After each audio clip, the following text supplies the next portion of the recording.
A vivir que son 2 días. Javier del Pino. Sucedió la tarde del 13 de febrero de 1982. La misma en la que mi madre cocinaba el pastel de cumpleaños para mi prima. A ese pastel le debo mi vida. Porque si mi madre lo hubiese terminado a tiempo, mi padre no se hubiese puesto impaciente y decidido adelantarse para no llegar tarde. En cambio, mi madre prefirió quedarse en casa junto a mi hermana Flora hasta terminar. Esperó que mi papá la viniera a buscar. Las horas pasaron y él no llegaba, así que decidió salir a buscarlo. Cuando llegó a casa de mi tía, escuchó las voces de toda la gente cantando el feliz cumpleaños. Es ahí cuando se quedó sin aire. Mi padre no estaba. No llegó esa tarde. No llegó nunca.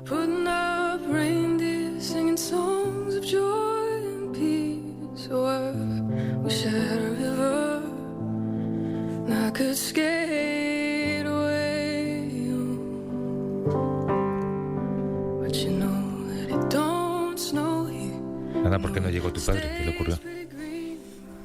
Hola, lo detuvo y desapareció el ejército de Guatemala.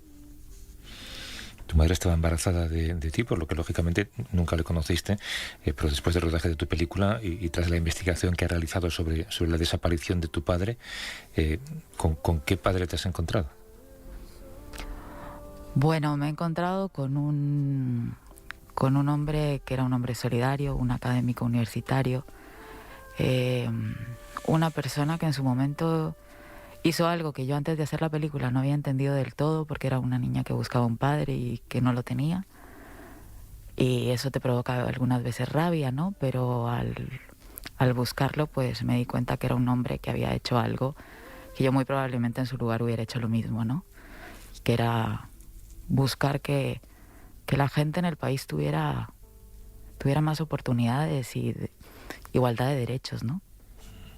Ese país es Guatemala. Estamos charlando con Ana Isabel Bustamante Cruz, que es cineasta y ha dirigido el documental La Asfixia. Y te agradezco mucho que te acerques a los estudios de Radio Madrid. Ese señor que tienes enfrente con aspecto de Papá Noel es Ramón Lobo. Y también te va a acompañar en esta entrevista. Ana, el documental plasma muy bien el horror y el dolor vividos en Guatemala a causa de la dictadura sufrida a manos del genocida Efraín Ríos Montt y el posterior conflicto armado. ¿El terror se ha convertido en una enfermedad social permanente en tu país? Sí, absolutamente. El que en el país haya todavía a estas alturas impunidad ha consolidado toda la violencia estructural en el país. Todo lo que ocurre tiene un epicentro que está marcado por ese terror. Sí, evidentemente. Además es que era una política de Estado y cuando se firmó la paz, o la supuesta paz en ese momento, el ejército no se desmanteló del todo. O sea, simplemente fueron personas que tenían armas, ya no en una estructura estatal, pero que ante la impunidad pues siguen manteniendo el terror en la población, ¿no? Hay muchas frases brutales en tu documental. Uno de ellos es: llegamos tarde a una memoria fresca. Sí, me encontré con una historia de fantasmas, ¿no? Con muchos muertos. Y también la película juega mucho con la memoria, ¿no? Y para mí la memoria también construye, traiciona. Y sentía como que estaba uniendo piezas que al hacerse repetitivas me daban verdades, pero que era muy complejo todo, ¿no?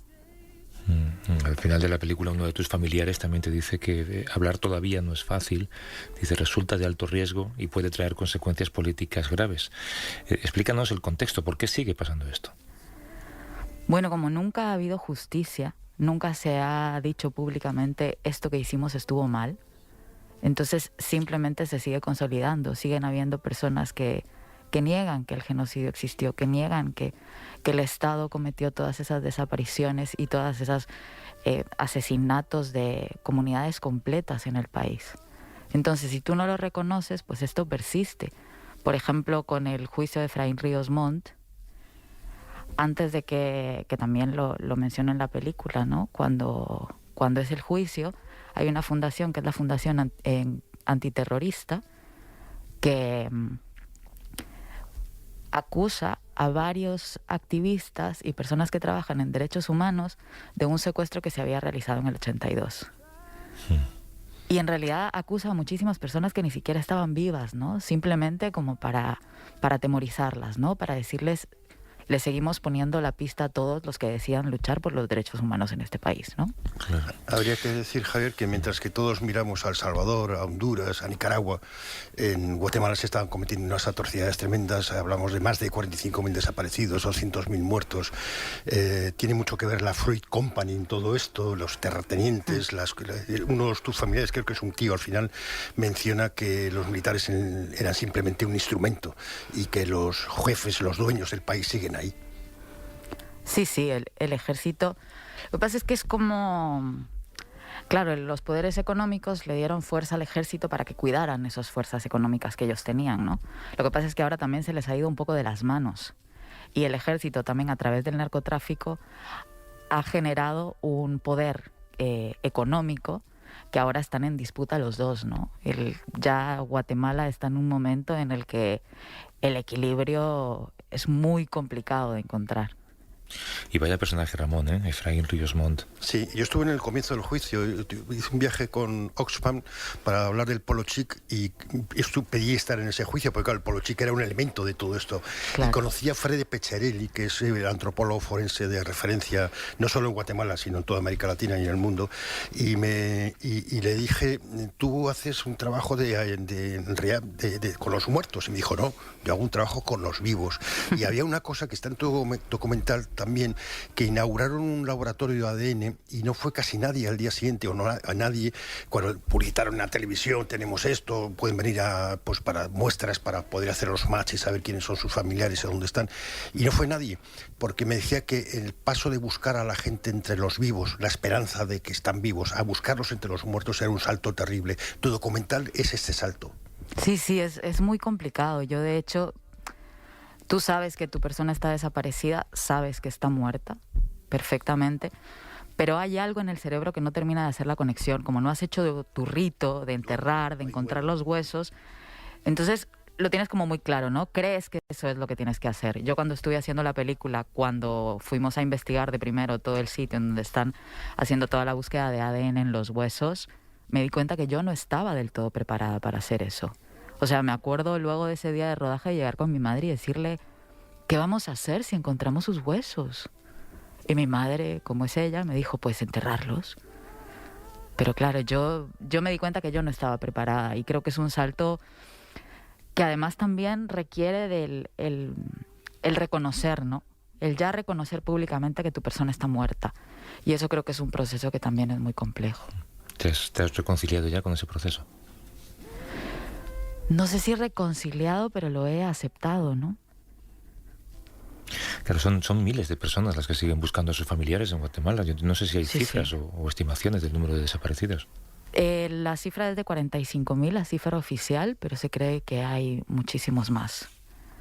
Entonces, nada, yo también por eso, junto con mi madre y mi hermana, estamos empezando un caso dentro de las Naciones Unidas para que precisamente nos digan dónde está mi padre.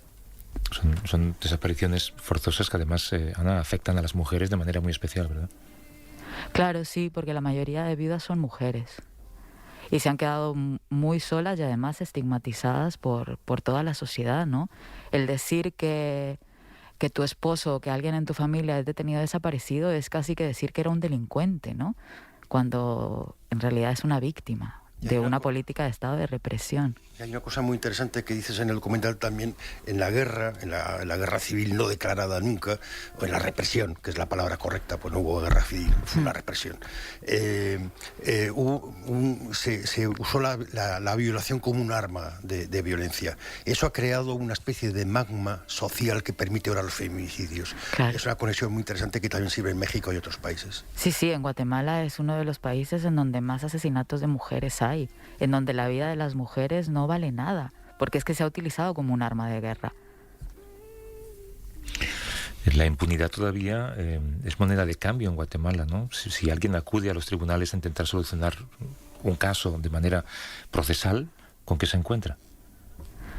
Generalmente con muchísima impunidad y su vida luego puede generar riesgo, ¿no? El Estado no tiene la capacidad de cuidarnos como ciudadanos si anteponemos una denuncia de este nivel. Entonces la gente se lo pregunta 1000 veces antes de de apelar a la justicia, ¿no? Claro. Yo no sé cómo culmina un proceso así para un país. Yo os lo pregunto a los dos, a Ramón y Ana, ¿no? Nosotros vivimos un proceso similar, al fin y al cabo. Tú en el terreno personal puedes, a lo mejor, cerrar un proceso lamentable de pérdida, ¿no? Cuando encuentras esos restos y los entierras y entonces la memoria pasa a ocupar otro espacio distinto, ¿no? Pero yo no sé cuándo un país acaba un proceso de este tipo. Yo creo que es parte de nuestra historia y que siempre va a formar parte de nuestra esencia, pero creo que uno de los pasos que podemos hacer para avanzar es conseguir justicia, ¿no? Que cada una de las personas responsables digan, esto fue lo que hicimos, asumir la responsabilidad, reparar a las víctimas, que las víctimas puedan terminar su rito con las personas, poder tener una tumba, poder ir a visitarla, poder ser reconocidos como víctimas. Eso creo que repara a una sociedad. Si no reconocemos nuestra historia y simplemente la anulamos, ese paso adelante no lo podemos dar. Sí, no sería una sociedad sana como pasa en España, que seguimos teniendo desaparecidos y miles de personas que no sabemos dónde están sus restos. Es lo que decías también, la sociedad de alguna forma no os cuida a las víctimas, pero entre vosotras os sentís cuidadas o sois islas de dolor que no entráis en contacto. Pues es muy interesante lo que dices, porque justamente yo luego de hacer la película me di cuenta, ¿no? Yo cada vez que he tenido una proyección de la película en Guatemala y también fuera, porque desafortunadamente es una política que se ha realizado en diferentes países, como aquí, como en España, ¿no? La desaparición forzada. Me he dado cuenta que hay muchas personas que lo viven en soledad, ¿no? En realidad es un miedo que te atraviesa profundamente y tienes que ocultarlo. Tú no puedes decir que eres hijo o hija de un detenido desaparecido o que tu marido fue detenido desaparecido. Yo lo oculté toda mi niñez. Entonces, crees que estás solo y te genera una pequeña isla de silencio en donde no lo puedes expresar y entonces no generamos redes. Yo creo que es parte de lo perverso de ese tipo de política, ¿no? Es como te invade el silencio, un silencio que está lleno de temor, ¿no? Entonces no verbalizas tu dolor y no generas esas alianzas y esos núcleos que te pueden fortalecer, ¿no? Nosotros, Ana, hemos hecho muchos reportajes sobre memoria histórica en España y la de gente con la que nos hemos encontrado que todavía no quería hablar. Y fíjate, la de décadas y décadas que han pasado desde la Guerra Civil y que en vuestro caso además todavía os cruzáis por la calle con torturadores y con ejecutores, ¿no? Sí, sí. Sí, mi madre lo vive más latentemente porque ella es la que está ahí y no lo pasa nada bien, ¿no? Es muy desagradable.